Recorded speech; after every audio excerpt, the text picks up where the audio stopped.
చంద్రబాబు అంటే అన్నదాతకు ఆనందం. నారా చంద్రబాబు నాయుడు అనగానే ఐటీ అభివృద్ధి, ఈ గవర్నెన్స్, సంస్కరణల గురించే కాదు, రైతు సంక్షేమం కోసం వ్యవసాయ రంగంలో ఆయన తీసుకొచ్చిన మార్పుల గురించి కూడా చెప్పుకుంటారు.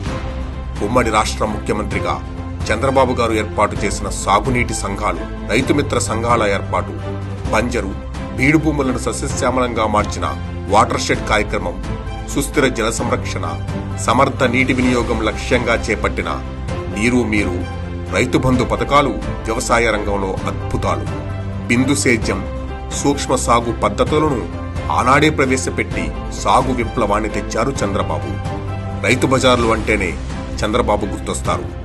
రాష్ట్ర వ్యాప్తంగా 58 పురపాలక సంస్థలు, 7 నగరపాలక సంస్థల పరిధిలో 107 రైతు బజార్లను ఏర్పాటు చేశారు. 2004 తర్వాత ప్రతిపక్షంలో ఉన్నప్పటికీ రైతు కోసం ఎన్నో పోరాటాలు చేశారు చంద్రబాబు గారు. బాబ్లీ ప్రాజెక్టు నిర్మాణంపై నిరసన చేపట్టి రైతు కోసం మొదటిసారిగా జైలుకు వెళ్లారు చంద్రబాబు. రైతుకు గిట్టుబాటు ధర కోసం 2010 డిసెంబర్లో 8 రోజుల నిరాహార దీక్ష చేశారు. అలాగే అన్నదాతకు అండగా నిలిచి 2011 డిసెంబర్లో 17 జిల్లాల్లో రైతు పోరుబాట యాత్ర చేశారు. నవ్యాంధ్ర ముఖ్యమంత్రిగా, ఆంధ్రప్రదేశ్ విభజన తర్వాత ముఖ్యమంత్రిగా ప్రమాణ స్వీకారం చేసిన వేదికపైనే రైతు రుణమాఫీపై తొలి సంతకం చేశారు చంద్రబాబు. మొదటి విడతగా 50,000 రూపాయల లోపు రుణాలున్న 27 లక్షల మంది రైతులకు ఒకే విడతలో రుణమాఫీ చేశారు. చంద్రబాబు నాయుడు గారు మా సమస్యలను విని, మా బాధలన్నీ చూసి రుణమాఫీ హామీ ఇచ్చిరి. ఆయన అధికారంలోకి వస్తానే మొదటి ఫైల్ మీద రుణమాఫీపై సంతకం పెట్టి రుణమాఫీ చేసిరి. మొదటి విడతలోనే నాకు 50,000 రుణమాఫీ అయ్యింది. ఆ తర్వాత 3 విడతలుగా 15,147 కోట్లు చెల్లించారు.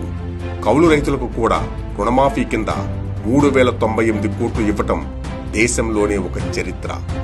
అలాగే ఉద్యానవన రైతులకు 385 కోట్లు చెల్లించారు. పట్టిసీమ ద్వారా గోదావరి నీరు తెచ్చి కృష్ణా డెల్టాలో మాగాణి భూములకు ప్రాణం పోశారు. రైతు రథం పథకం కింద ఒక్కో ట్రాక్టర్పై 2 లక్షల వరకు రాయితీతో 21,500 ట్రాక్టర్ల పంపిణీ చేసింది చంద్రబాబు ప్రభుత్వం. సూక్ష్మ సేద్యానికి 90% రాయితీ ఇచ్చి ప్రోత్సహించారు. అన్నదాత సుఖీభవ పథకం ద్వారా కౌలు రైతులతో సహా రైతు కుటుంబాలకు 15,000 ఇచ్చే పథకానికి శ్రీకారం చుట్టారు. ఇక 5 ఏళ్లలో 63,373 కోట్లు ఖర్చు చేసి 62 ప్రాజెక్టులు చేపట్టి 23 ప్రాజెక్టులు పూర్తి చేశారు. ఆంధ్రప్రదేశ్ రాష్ట్ర వ్యాప్తంగా 2018 సెప్టెంబర్ 1 నెలలోనే 12 ప్రాజెక్టులను ప్రారంభించారంటే రైతు కోసం నారా చంద్రబాబు నాయుడు సంకల్పం ఎలాంటిదో ఊహించండి. పోలవరం 73% పనులు పూర్తి చేయడం మరో సంకల్పం. చంద్రబాబు పాలించిన 5 ఏళ్లలో ఎన్నడూ ఎరువుల కోసం, విత్తనాల కోసం రైతులు బారులు తీరలేదు. కరెంటు కోసం ఎదురుచూపులు లేవు.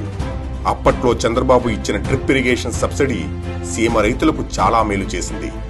ఉద్యమంలా చేపట్టిన 6 లక్షల పంట కుంటల తవ్వకం అద్భుత ఫలితాలు ఇచ్చింది.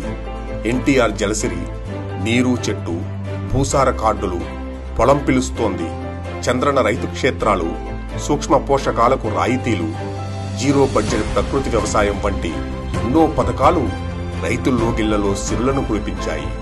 అన్నదాత మోములో సంతోషాన్ని చూపించాయి.